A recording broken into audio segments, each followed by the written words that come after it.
Well, thank you all for being here. I'm going to go ahead and start the presentation. We have about 137 registered, and we have 100 here, so we'll still have a few people coming in and out, but there could be a lot of discussion today, so I want to make sure that we leave a lot of time for that. And again, thank you all for being here. And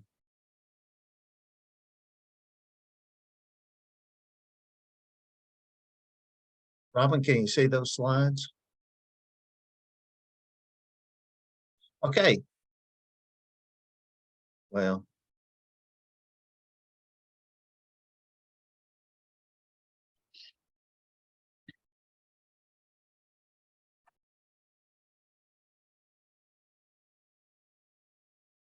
thank you guys all for being here to this October 6, 2022 roundtable. I'm always amazed that you're willing to take this time out of your day to help and share with others.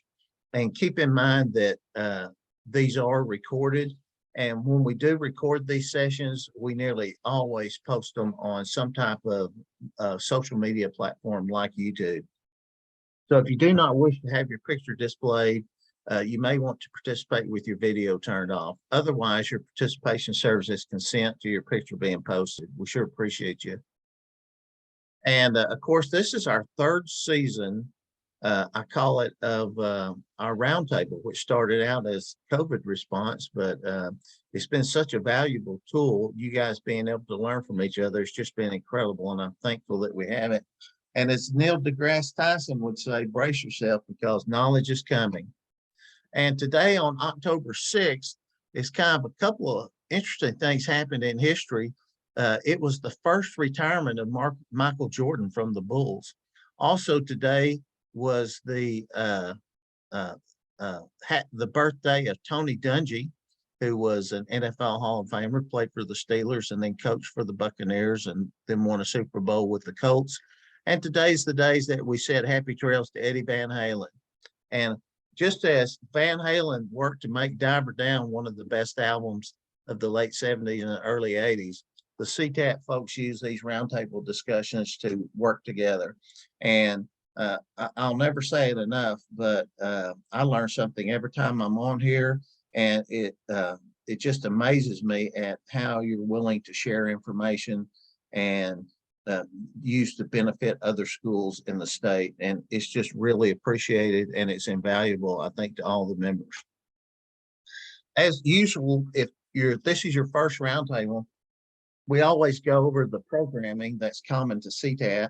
The Next Gen administrators is one. We have our meetings on the third Thursday of every month at 1:30, and we already held the first roundtables. So if you're wanting to get in, there's still time to register, and you can do that at the CTAT website, or just shoot me an email at mark@ctat.org, and I'll send you a direct registration link to the Next Gen administrators. And that's really targeting folks that have 0 to 5 years experience. And of course, these monthly roundtables, we put on the professional conferences, and Leslie and Angie sent us a Slack message just a minute ago to make sure that we promote that registration is now open, and an mass email just went out to the state. And also we're willing to do, we're still doing program evaluations. We may have a December slot open, but we're already beginning to schedule for the spring. So if you'd like a district program evaluation, email me at mark@ctat.org. And if you don't subscribe to the YouTube channel, make sure you go in there and subscribe. And that way, every time we post a video, you'll get notification. The Connect CTAT forum has been going strong this fall, and it's so valuable. And we had everything to what curriculum do you use to for certain classes, where I saw Kevin Ross post yesterday or today asking how to keep flies out of the ag bar. So just about anything that you want to know, you can find out on the Connect CTAT open forum. If you haven't already, make sure you go to the PEA CTE website and sign up for their CTE newsletters. And it looks like they've been sending those out bi-monthly, but you'll get all the up-to-date information as it relates to career tech. And I recommend that you go in there and sign up for that to administrator address too, if you're familiar with that, because that's the one that goes straight to the superintendents. And sometimes that takes a while to get from the superintendent's office to the career tech office. So you might want to sign up for that one too. As we just mentioned, the CTAT Leadership Conference, the winter conference this year in Galveston from January 30th to February 1st. Registration is now open. We certainly want you to present, just as you share here at the roundtable. This conference is as good as the presentations that are provided. And last winter, we had some incredible presentations, and several folks that have been around for a long time said that those are some of the best presentations that we've had in a while. And I agree. So make sure that you present, because the conference is as good as you are. And when we get through, when we finish with the updates here and we get back to the gallery, I will post this job form. We haven't posted this statewide yet because it's not ready for vendors yet, but for the admin, teacher, counselor presentations, we can go ahead and post that. And so if you have one in mind, go ahead and post your presentation, get in the job form now. Also, the summer conference that will be in Dallas from July 10th through the 13th. We're looking forward to that. And we want to keep mentioning that we're really doing some teacher targeted specific presentations. And we're even like for business, we have contracted with Diana Weber, who's the president of BPA, and she is recruiting 10 to 15 targeted business specific presentations. Pam Cook, who is with the Technology Students Association, is recruiting for tech ed and tech apps, and much more. And these targeted teacher presentations, we think, will really provide meaningful professional development. And we're trying to shoot for 1,000 attendees this summer. And hopefully with these new teacher presentations, we'll be able to get 100 or so from each category, and that'll throw us over that mark. We talked about the next gen administrators geared to mid-level or new CTE directors or specialists or coordinators.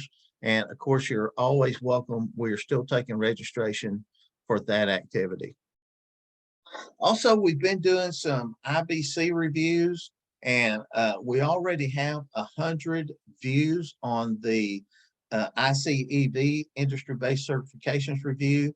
And then next week on the 14th, we will be recording IBC informational YouTube video with NOCTI, the NOCTI, because they had several certifications appear on the list, and kind of not out of nowhere, because they've been involved in teacher certification for a while.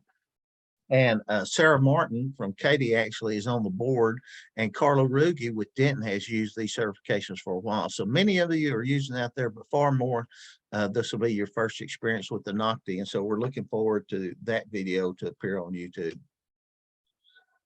You've heard several of us talk about, we completed our first Finance plus CTE joint workshop with TASBO, and we did our September 27th one in Pflugerville. And it just really went terrific. And I think Robin may get on here later and tell you what terrific partner the TASBO folks have been. And we encourage you to sign up. November 1st will be in Houston, and November 29th in Denton. And as good as the presentations were, I think the best part is that you get a day to spend with your finance director, and you get to have some conversations that you just wouldn't get to have otherwise. We also have the districts that present at September 27th in Pflugerville. Pflugerville ISD administrative staff did a presentation, and they did over best practices on master schedule and best practices on data quality. And their presentation was just incredible. I think I told Rachel and Sherry Bonds. If I'd known they were going to be that good, we wouldn't have scheduled them because it made mine look really bad. But in November 1st in Houston, Katy will be the presenting district. And when we go the 29th to Denton, Louisville ISD, Jason Cooper and his crew will be presenting there. And to me, those are the highlights because you get to hear the best practices that are going on at exemplary districts. And so we really appreciate those schools and what a great job they did.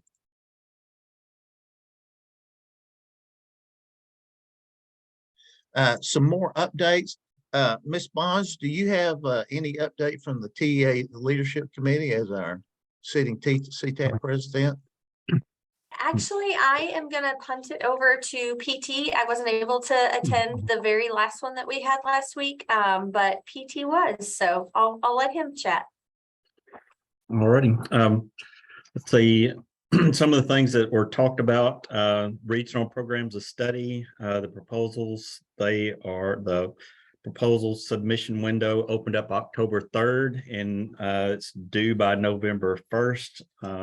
Basically, the proposals must include the name of the regional program of study, CTE courses included in the regional program of study, and occupations used to justify regional programs of study. That opened up. They kind of introduced a crosswalk of IBCs to align programs of study. So there's also some new programs of study framework documents that are out there on the TA website.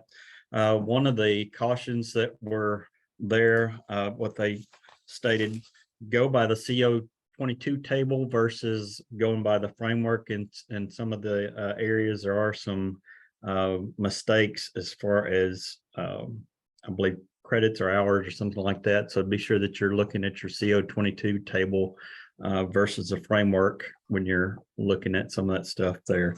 But there are some things out there that are basically they're editable pictures. You can change those. Let's see what else. The programs of study framework documents also, they kind of put it according to different levels as well, like the 4 levels according to coursework.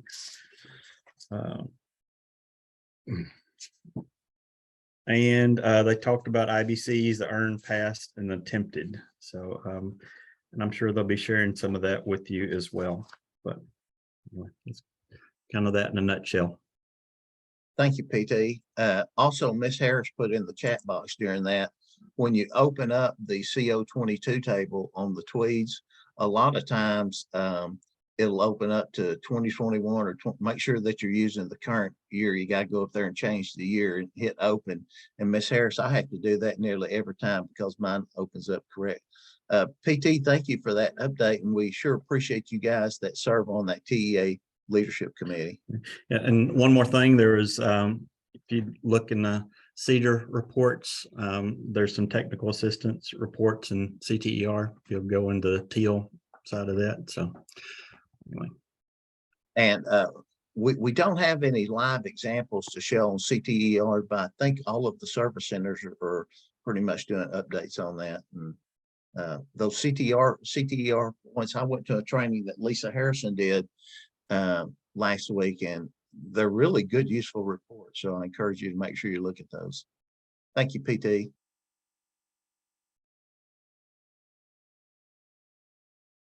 Okay, also last week a topic came up about a security update, and the service centers were being trained on helping with the security at the districts. And we talked about Greg and Ship and Heather Wheeler possibly giving an update. And Greg is at a school today. Miss Wheeler, are you on here? Yes, sir, I am. Do you mind giving a brief update of what's going on with your training out there at the districts from the service center side? Yeah, so we started visiting schools for the intruder audits around September 12th was when we were finally released out into our schools. And so everybody has started asking lots of questions based off of what we're hearing back. The Texas School Safety Center sent out an update on September 30th to all of our superintendents, giving exceptions to locked and closed exterior doors. And they're the exceptions that we talked a little bit about at the last roundtable, but to recap those, one is actively monitored. So the door may be open if it is being actively monitored, or if you have the area secured by either a perimeter fence around the facility, or what I'm seeing out in my districts right now is the locking gates, similar to what you see used for athletic events. So those are the two exceptions for the locked and closed exterior door. They're also encouraging that if you're to use those two mechanisms for ventilation purposes for your ag shops and your other facilities that need that. So yeah, watch your door props that you may have sitting outside of your doors. So weights or plow disc or something like that. Watch having those near those doors, even if they're shut and locked. It will not be documented as an unsecured door, but it will be documented that a prop was seen. So those are the big updates out in our world. Thank you, Ms. Wheeler. And are the districts, this is more of a constructive and help, not necessarily a gotcha trip. Would that be a correct assessment? Say that one more time. It's more of a constructive and a place to get feedback and to help the districts be more concerned, as opposed to getting, it's not really necessarily a write-up, or is it? There is nothing within code that designates some of these things that we're checking for. It is supposed to be from a constructive feedback, but the ones out there doing the intruder audits are having to report that information back to the Texas School Safety Center. Fantastic. And I was able to visit with the representative from that at the TASB conference in San Antonio, and they are for sure using that feedback to, develop best practices. And I know that takes up a lot of y'all's time, and we sure appreciate you doing that. I think it's meaningful work. Thanks. And Greg, like I said, is out of school, but I think next month Greg is going to come on, and he said he'd be willing to share some of the most common things that he's found at the schools that he's been at. And we just appreciate all you guys that are doing those security audits. Some more updates. From the last time, you found out that military enlistment data is going to go back to counting, but in order for it to count, you're going to have to get a copy of the Form 4 from the DD Form 4 from the DOD. And sometimes you can get those from the recruiter, but the best place to get it from is going to be the student. When they get a copy of their form, their DD Form 4, my recommendation is that you have those students bring those in, and of course they can be documented on A through F. Also, this list came out. This was the proposed industry-based certifications and programs of study phase-in that I think you all have seen. And you can see that it starts with the 2023 graduates, which you can use a course. You can use an IBC from the old list or the new list with one course in the aligned program of study.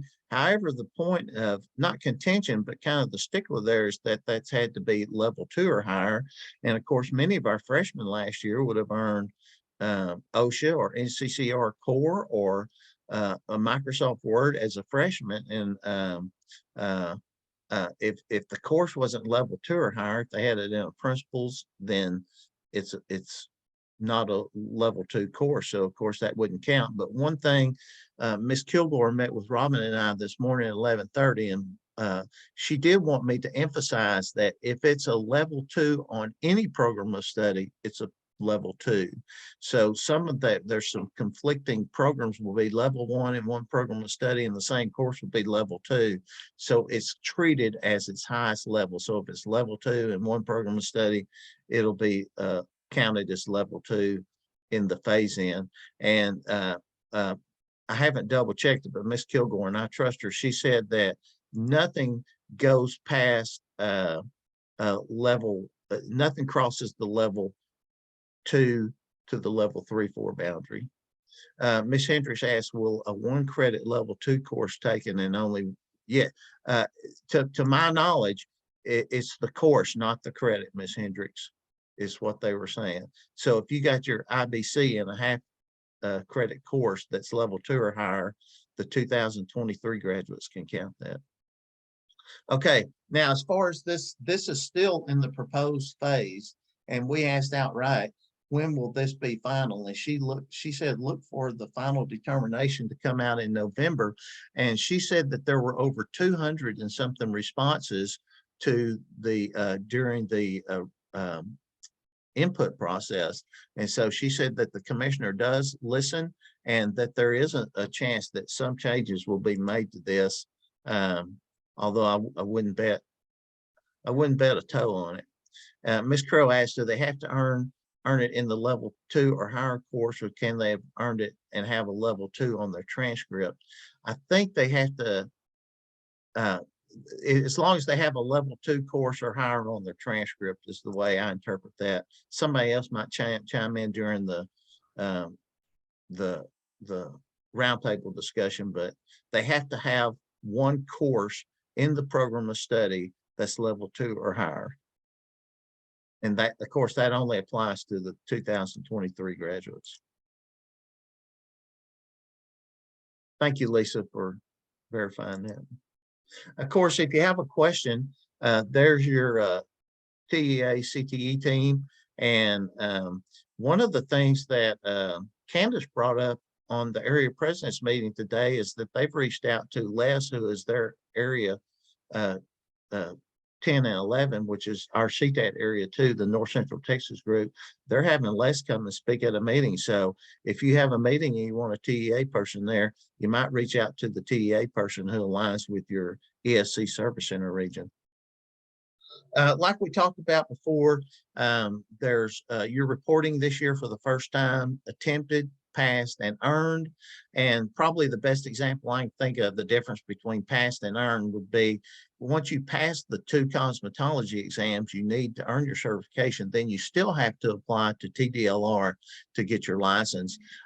One of the folks in a Zoom yesterday was talking about educational aid is a good example too. You can satisfy the requirements for educational aid, but you still have to make certification. You still have to make a petition for certification to SBEC. And of course, we all know this industry-based certification list came out on the 18th. Make sure when you look at that, there's some really good resources there. You have the list, and also there's some PowerPoint slides that really give some key updates. And then when you're reading that, it refers to a V2 list and a V3 list. And that's very important because the other updates that come in when they phase in to the accountability, it refers to them as a version 2 and a version 3 list. We answered those questions last time. Of course, that was a legislative issue because passing a certification exam will get you reimbursement, but earning a certification is what gets you a point in accountability. So that's the distinction between the two. Like PT was saying, using the spreadsheets are usually more reliable than the 1-page documents. After our meeting, the IBC crosswalks to the programs of study came out. And as you can see, one of the, for example, Adobe Illustrator is listed 3 times because it is in 3 different programs of study. So that's a good way to use this document as a reference.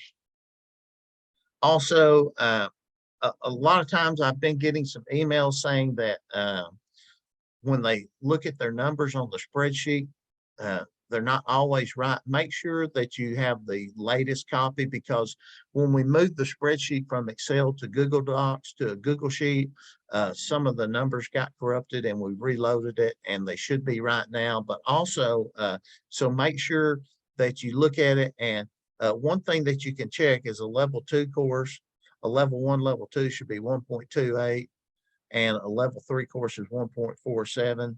And so your V1, if you check this, then a V1 course needs 6 students to make 1 FTE. A V2 course needs 3 students to make 1 FTE. And then a V3 course needs 2 students to make 1 FTE. And that's a good way to double check if you're using the spreadsheet. And also, there's been a couple of people just send me the spreadsheet and to look, and we've had to correct a couple of cells because when they moved it to their computer, a couple of cells went defunct, and it works just fine. So good luck, and let me know if you're having issues with the spreadsheet. I know many of you are calculating it. And Robin, did you want to talk about the task force that's kind of underway right now? You bet. Hey, everybody. So as you all know, we have a legislative session coming up, the 88th, and our board of directors wanted to make sure that we had an expanded task force to help present legislative policy priorities to our board for approval. And so our task force is chaired by Tally Stout and is vice chaired by Mark McClure. Of course, Tally's our president-elect, and Mark McClure very recently served on CTAT's board. So we had great representation from areas yesterday on our meeting. So we had the grassroots survey open for, I want to say it was about 6 weeks before we closed it on September 30th. We had 24 members chime in, but they chimed in with multiple policy issues for a total of about 68. And so yesterday when the group met, Tally and Mark walked them through, sort of regrouped them by categories. And the main ones were accountability, funding, teacher certification, and teacher shortage. So we kind of looked at all of the recommendations, and the group worked through which ones CTAT can actually have influence over, and which ones we may not be able to, but just kind of be a voice for. And then they broke into 2 different groups in breakout rooms, and they went through and kind of identified which ones were duplicates and honed in on which ones we should focus on. And they talked about exactly what needs to change and a little bit of justification for it. And so we came back together as a group and reported out. And so I can tell you, high level, accountability was far and away the #1 policy issue that we received. And as you all know, our board supported our efforts, and you guys all did, supported our efforts last session to try and establish completion of a program of study as an indicator. We didn't anticipate that it would be bundled and required along with an aligned certification. So that's the main thing, is that our group is interested in still having that as a separate indicator. And then maybe for those that complete a program of study and are in the aligned IBC, that be a distinction and also count towards the bonus CCMR. So that was the biggest one for accountability. Nobody likes that accountability is phased in much more quickly than when graduation requirements are changed, for example. So when rules on graduation requirements change, they usually start with the next freshman year, and that hasn't been the case for these changes to A through F. So we talked about funding, and they wanted to see the allotment, the requirement that is spent on CTE to go from 55 to 65, because most of what the 55% is goes to salaries. I think I've heard the number be 90%. Increase in order to help with teacher shortage, increase the years of service on the salary schedule to 5 years for those coming from industry. Pushing for funding for all of the costs associated with earning the IBC, especially like Mark mentioned, educational aid is a great example. They talked about bringing JROTC under the CTE umbrella like other states. And let me see if that will, I think that covers the main things that we talked about. And so now we just need to kind of write them up in a formal draft. We're going to get that back out to the task force so they can look at the language, make any changes they want to, and also rank them by priority. And Marty did join us for the meeting yesterday, so he was able to kind of explain his role in helping CTAT support its policy agenda. So we look forward to getting all of that back out to you guys once the board approves it. And please don't think that you have no chance to give input, because you always do. So even when we send these out, if you think of something that you don't see, or have an example of why something needs to be changed, a justification is always helpful for us. Please don't hesitate to share that feedback. It is important. And Robin, like Kevin was saying at the area meetings, it's nice to have that channel, and you got 2 representatives from each area that are on the legislative task force. And so that really allows to generate some good discussion at the area meetings as well. All right. Thank you, ma'am. And just like Van Halen sings Happy Trails, this is Happy Trails to the end of the updates. And I am going to stop sharing this time instead of just hitting escape. And we're back in gallery mode. And thank you guys so much.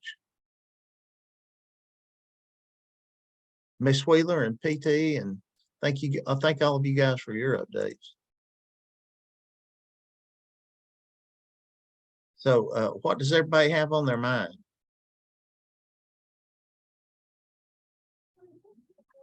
I have a question. Has anybody else done an analysis of your current seniors and how many of them have an IBC that will no longer be valid on CCMR if the +2 goes into play?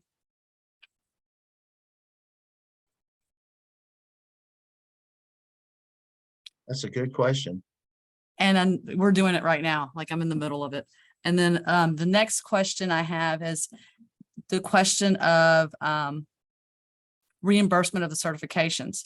As we move into that, they're tying more stipulations to them. Will they, so if you give a student a certification, let's say in a level 2 or a level 3 class, and I'm going to go forward to 2025 when it's supposed to be a completer, and yet the student doesn't earn their completion, will they continue to reimburse you? Because, you know, there's about an 18-month delay in the reimbursement, or will they tie it to both? You don't get reimbursed until they're also a completer. I'm just curious how that's going to happen. I think I can kind of answer that, and I would like some other opinions too. But I think as long as they pass a test that's on that list, you will get reimbursed for it. Now, you won't get accountability credit unless they earn the certification and it's aligned with the program of study.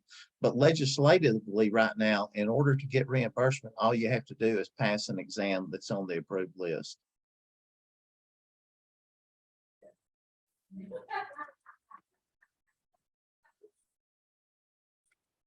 Lisa or Miss Harris or some of you service center guys, have y'all heard something different than that?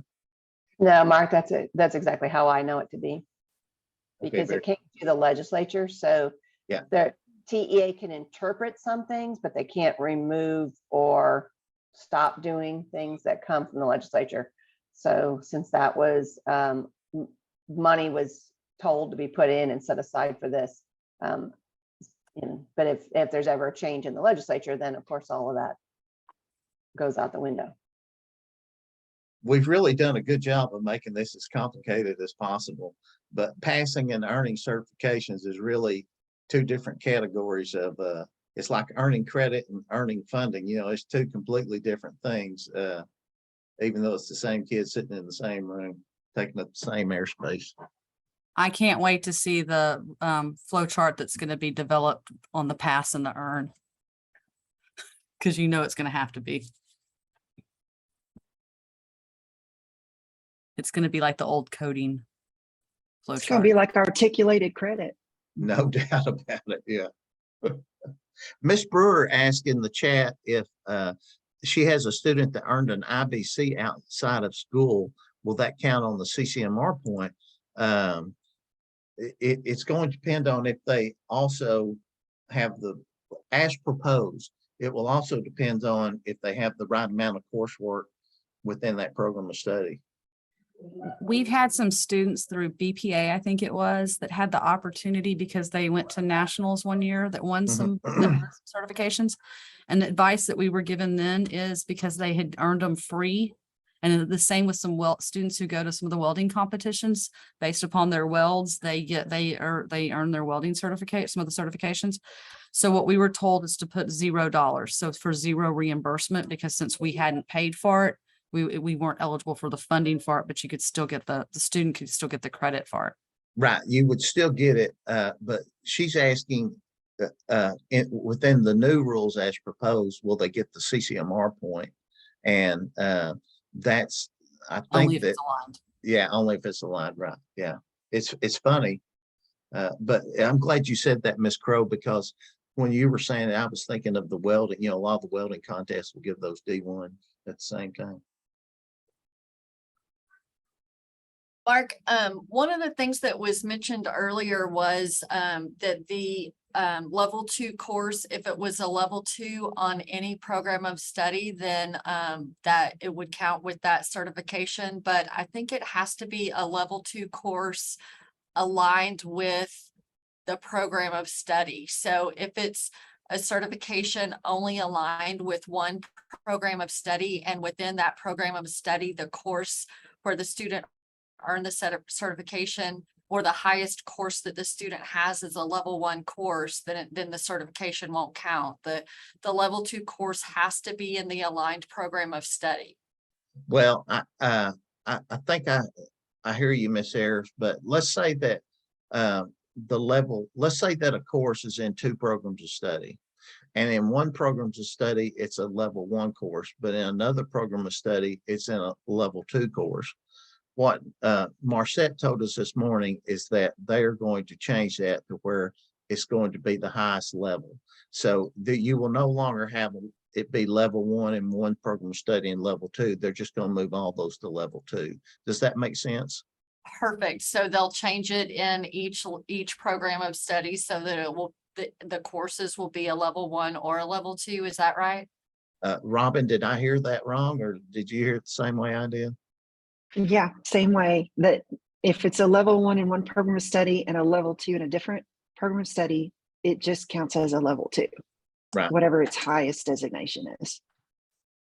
Correct. And we had that question last week with BIM. BIM's a level 1 in some programs of study, BIM's a level 2. But when you go on the weighted tiers document on TEA, it states it's a level 2. And so we asked, which one are we going with? And so they said they would realign it to where it was a level 2. Yeah, Miss Harris, BIM was the specific example we discussed. Which program of study is it level 2? Health informatics, I think. I was looking at that right before the meeting. Look at So Vince. BIM 1 is going to be realigned to be a level 2 course. Is that what I'm Yes. hearing? Yes, ma'am. That's what we were told this morning. Well, that's lovely. Thank That's you. awesome. I just had my day made. So did I. You guys I can stop working for the week. You need to send Vince a coupon My God. because he had that right on the tip of his tongue. Well, then it's been a process. I noticed that with anatomy and physiology, it's level 3 on one course and level 4 on another. So they've done it in a couple of different places. I know that's not a level 2, but it's like, why is it a level 4 over here and it's a level 3 over here? Yeah, and that's a good point, but they're probably going to look at those less than the level 1 and level 2s because the funding will be. She said that there's not going to be anything that'll go from a 2 to a 3, but they're going to take a few from a 1 to a 2, and that doesn't change any funding on any of them. Doesn't change anything in accountability. So. Did anybody else notice that the insurance operations course is listed under accountability, but the insurance operations certification is listed under marketing? Yes, and I notified. I did too. They told me it was an error. They Mhm. told me that one would be fixed. Also, good. that we were told last spring that the child guidance would have the opportunity to earn the education aid certificate. So I questioned why it wasn't on that program of study as an alignment. And they told me it had to do with the timing of the SBOE approving or SBEC approving that proposal. So that proposal now has gone back and they are petitioning to the State Board of Education to get that one by November corrected. And education aid would also be aligned with the early learning program of study. And I think that was just in the Texas Register, Ms. Crowe. So it's either now, but happened or it's in the process. So, but now we have, so yes, it just happened. So SBAC, State Board of Educator Certification has approved it. So now what has to happen is, because the State Board of Education had already approved the alignment of the program of the certificate IBCs, that was not, that they would have to go back and petition for that one. And they were going to do it along with all of the ones that were petitioning, you know, like all the complaints and trying to get programs, some certifications back in, it would be fixed with that. But that was their hope, that they would approve that one. That makes sense. Mm-hmm. I have a question about that one on the educational aid. So part of the requirement for the students to be eligible for that is taking and passing the instructional practices and the practicum. Were they talking about a different set of expectations? No, that the teaching and learning program of study and the connection of the education aid over to instructional practices would not change. What they were adding, and they had announced that was a draft plan in May, was looking at the early learning, because not all districts do early learning and teaching and training. Some districts just do the early learning because they have their students like in their pre-K centers or in childcare centers. No, and I understand what I'm saying is that instructional practices is not a course that's identified in the early learning. No, so what they had done is they had done a similar alignment like that had been done under teaching and learning with instructional practices in the practicum and education over to counting child guidance and the practicum and early learning. Okay, so the child guidance would take the place of the instructional. So that's what's been approved over on the state board. One pager. That's interesting that you're saying it's on the one pager, because the ones that were posted on the day that they came out on the 16th, it's not there. Right. Like And whoever just posted that in the chat. yeah, evidently Rick just looked. And Rick, did you just look? He pulled it today. I have a copy that I printed on September 16th at 4:30 in the afternoon when they posted. And it was not there then. So they may have already gotten that one fixed.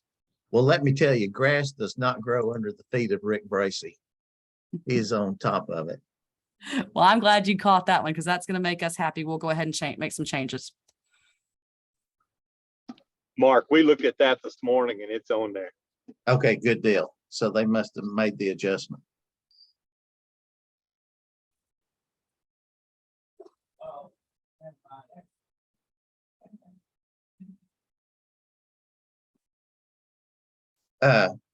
What else does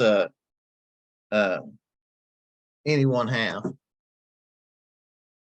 I guess I just have a question. If before I do all this hard work myself, if there is a bigger project at hand, since we're not getting the IBC one pagers per se, and we have to go to the certifying entity, I will throw myself under the bus.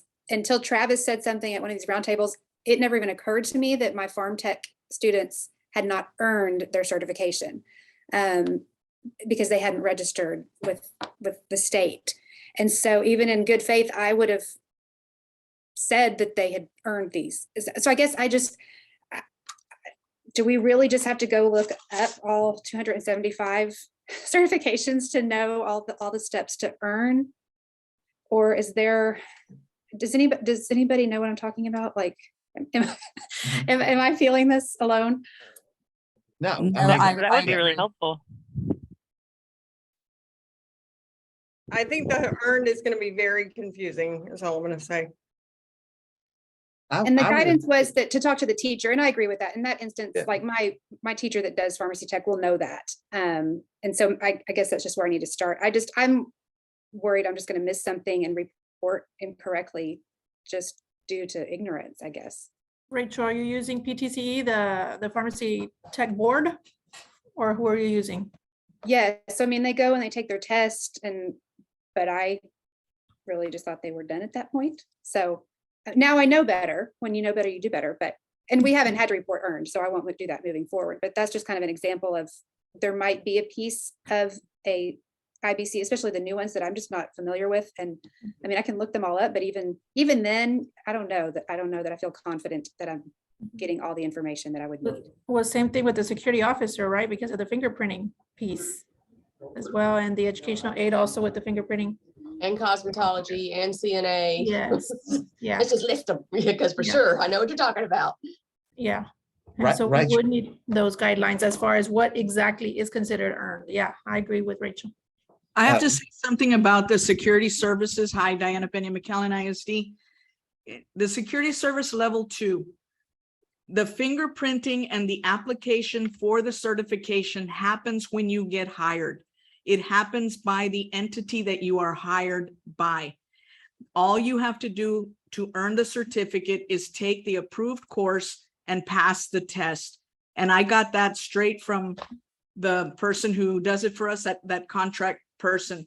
There is no secondary to earn it. You get fingerprinted and you apply for the certificate through an entity after you've been hired.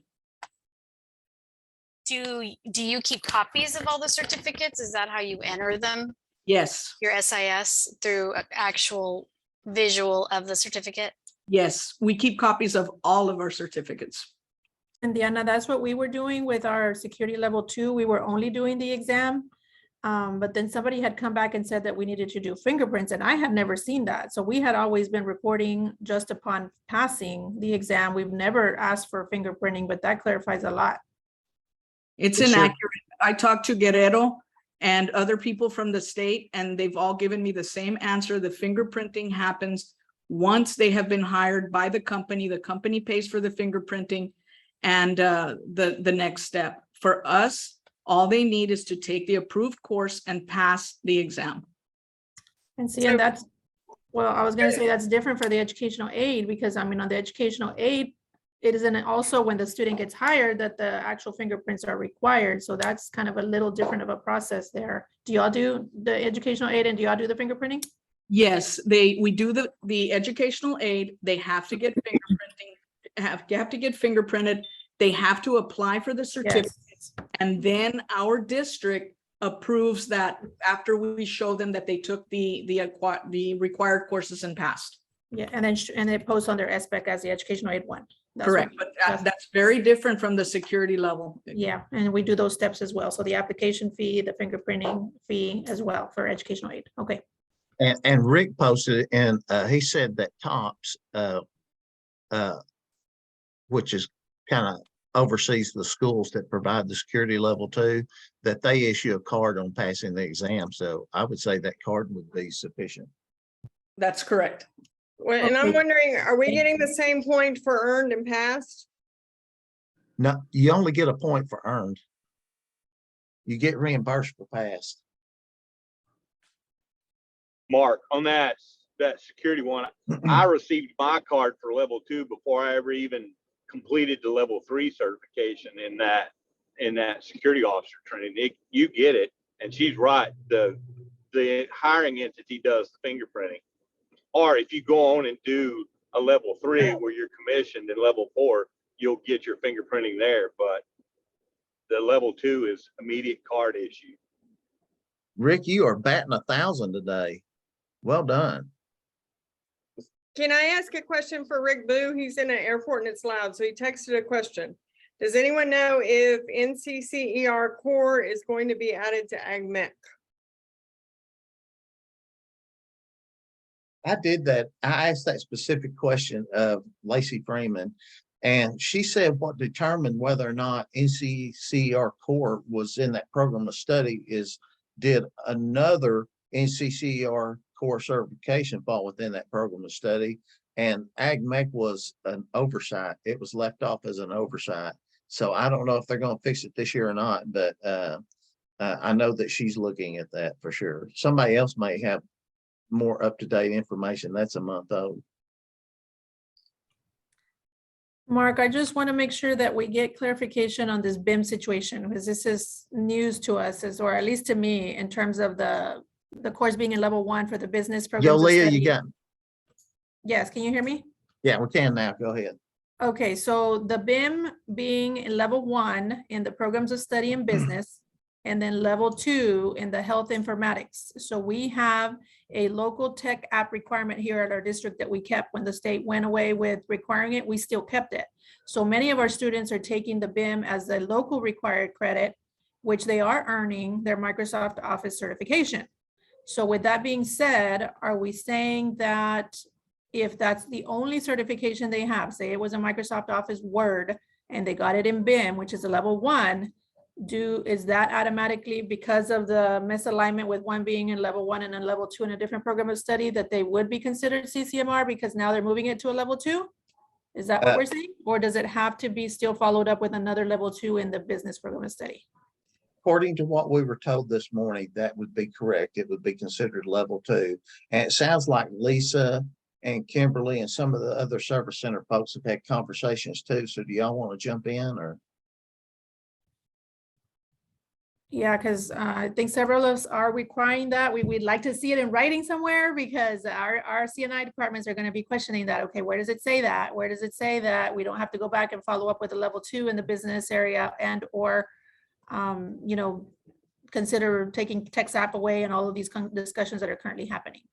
I'm going to start an email to Ms. Kilgore right now so I don't forget. And that's what I was going to jump in and say. We're waiting on that clarification also, because we want to see that in writing, because there's so many things that have been happening the past 3 weeks that have been new. And now with those programs of study being aligned to that IBC, we want to know in your PEIMS, if you're selecting certain programs of study that you're offering at your district, and if you're not offering a particular one, that certification, is that really going to align? So I can't answer yes or no. Lisa may have something different. I think she just unmuted. I can tell you that I was told to make sure when I turn in my program, especially this year, for which programs of study I was offering in A-Leaf ISD, that I turned in anything that I was going to count a level 2 course for in. What I can tell you is this is all proposed. It's not approved yet. And so I don't think you can 100% guarantee anything until you see what goes forth in December. Because I think Great point. And that's what we were told. Because see, we had streamlined when the new stuff came out a couple of years ago, we had really streamlined and said, okay, instead of saying we have all these programs of study, networking, you could do principles of IT, computer maintenance, networking, and practicum in. Okay. And practicum is, and we ran our practicum as our cybersecurity. Well, all of a sudden now IT fundamentals you can earn in computer maintenance, but you can't earn it under the networking program of study. It has to be over under the computer the other one. So what we looked at is we still offer those same 4 courses. Those same 4 courses are under 3 different programs of study now, as they are aligned to the certifications we were doing. So instead of listing the one program of study that we're offering, we're now going to list all 3 to make sure that the certifications that the student earns do work. And we have a lot of kids who meet completer in that area. And they are, and so it's kind of like, okay, so, but in case they don't do all the certifications that we're offering, they only happen to earn that IT fundamentals back in computer science and computer maintenance, and then they never move forward, we're going to go ahead and list all 3 instead of being as clean and neat as we had wanted to be. I will say this about the level 2 course. When we were talking with Marcette, she was telling us that to share. We were meeting with her because of the roundtable today. And basically she was, saying, share this with the roundtable group. So, but to Lisa's point, until it comes out in writing and accountability, it's kind of a moot point for right now. I am looking at the program of study for the early learning on the website. And if you look at the bottom, it says revised October 2022.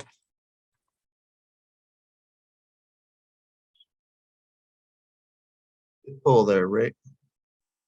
And then Miss Everett asked a good question.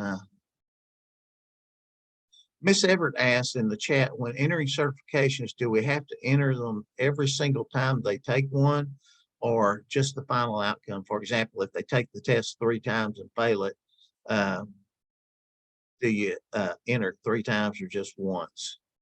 I don't have an answer to that. My gut feeling is that you enter the final outcome, but has anyone even attempted yet? Our student management system hasn't been updated to the new earned versus passed and reporting failures yet. Miss Everett, that might be a good question for the January roundtable.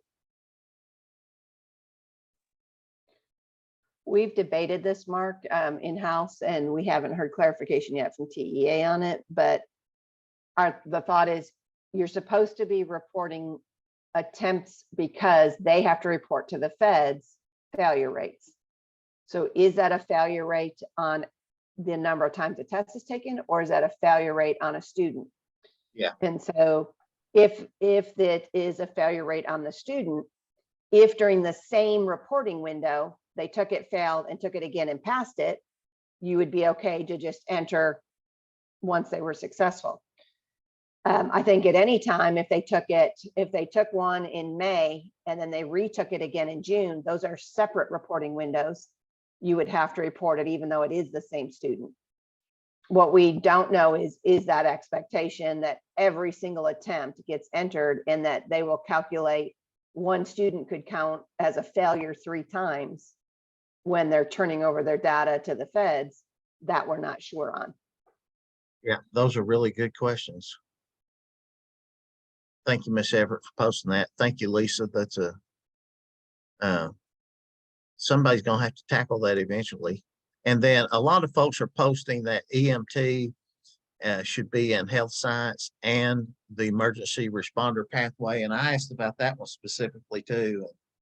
That didn't seem to have a lot of traction on it. No, Mark, do you mind if I add to that one? Because I have a Please, question relevant yeah. to that. I reached out to Lacey about that, and I've tried to always make sure that the TEA staff know that when I call them and I gripe about things, I'm not griping at them, but this is like driving me absolutely bananas. But I called Lacey to ask her, how did they make the determination about, and I'm sorry if y'all covered this, I had to step out for a short meeting, but how did they make the determination of the alignment between the program and the IBC? And what she told me is that it had to meet 50% of the TEKS for a course or a combination of the courses in the program. And my follow-up question to that was, then how did EMT not make healthcare therapeutic? Because med-term, practicum and health science, like I felt like that shouldn't have been a question to me. So then my remaining question is, who was looking at it to make that determination? Because I bet I could get my health science teachers on this in a heartbeat if they needed input from the field about how it does or does not align to the TEKS. And I was just curious if anybody else had heard anything different than that. Same thing with BIM 1 for MOS. Those TEKS cover the specialists for MOS for Excel and Word, so at least 50%.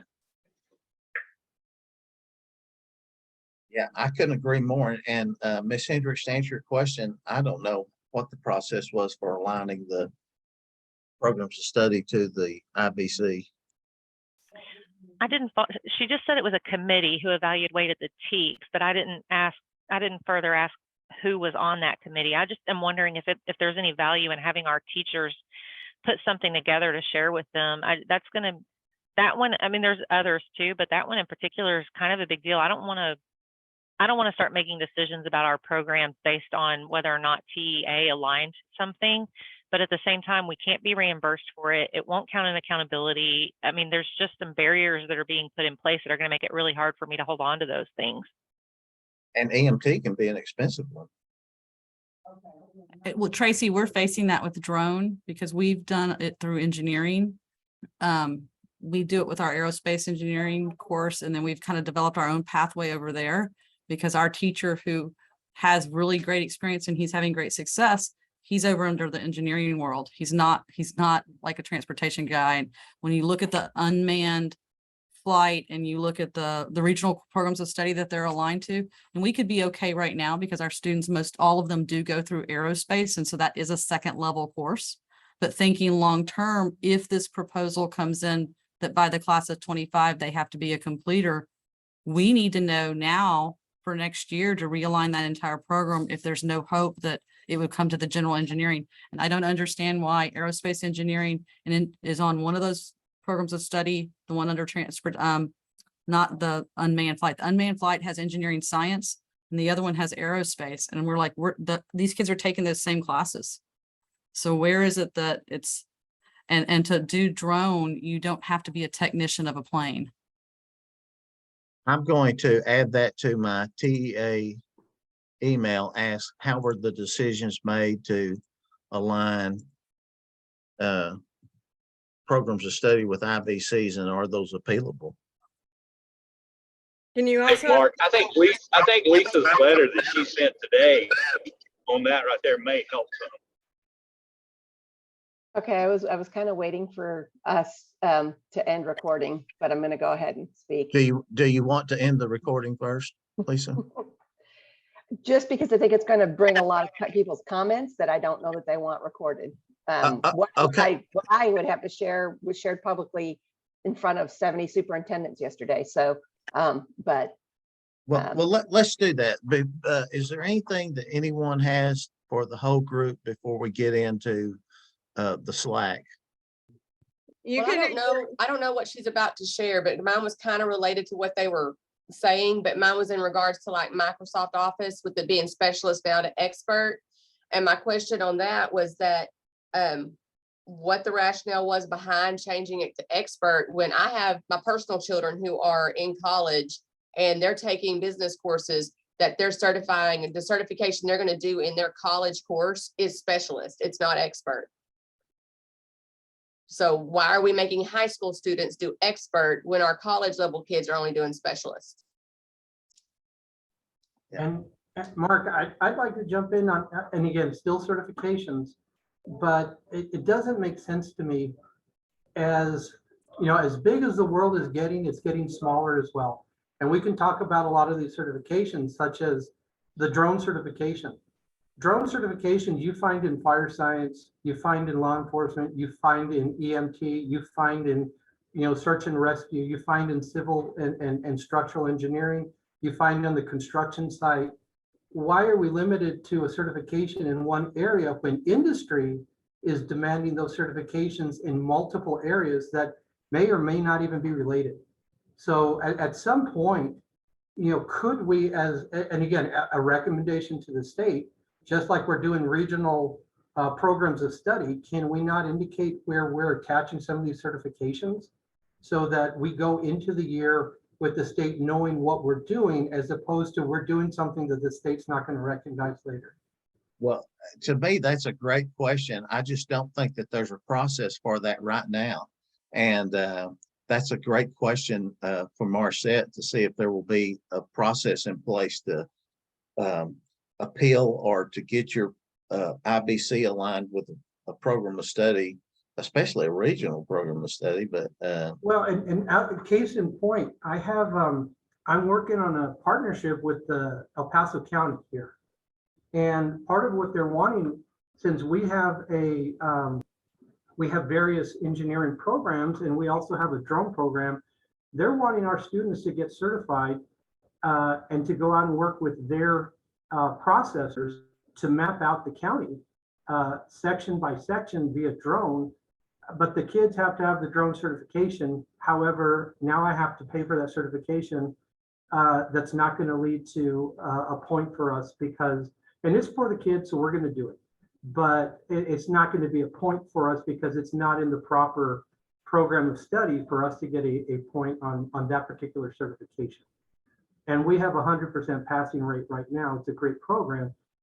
But I would love to have a conversation with someone about putting the certifications where industry is demanding, not where education is thinking they should go. gotcha. Yeah, and I couldn't agree more. I mean, you need some local flexibility, but I also think you need local flexibility in building programs of study too, but that didn't happen either. Okay, anything else before we stop recording? Well, this has been a lively and beneficial roundtable,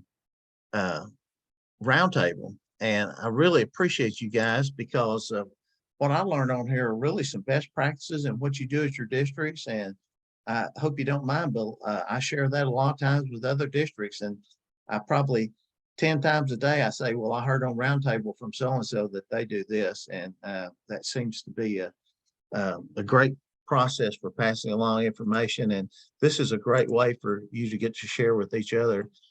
It'd be better if we could meet in person once every month, but this is a lot more practical, and we sure appreciate you taking your time out.